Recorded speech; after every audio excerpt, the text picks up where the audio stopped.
தீர்க்கதரிசியின் மூலமாய் கர்த்தராலே உரைக்கப்பட்டது நிறைவேறும்படி இதெல்லாம் நடந்தது. அவன், இதோ, ஒரு கன்னிகை கர்ப்பவதியாகி ஒரு குமாரனை பெறுவாள், அவருக்கு இம்மானுவேல் என்று பெயரிடுவார்கள் என்று சொன்னான். இம்மானுவேல் என்பதற்கு தேவன் நம்மோடிருக்கிறார் என்று அர்த்தமாம். பரிசுத்த மத்தேயு எழுதின சுவிசேஷம் 1வது அதிகாரம் வசனங்கள் 22 மற்றும் 23.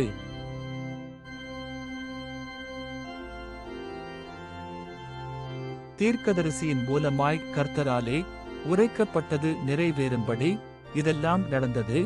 அவன், இதோ, ஒரு கன்னிகை கர்ப்பவதியாகி ஒரு குமாரனை பெறுவாள், அவருக்கு இம்மானுவேல் என்று பெயரிடுவார்கள் என்று சொன்னான்.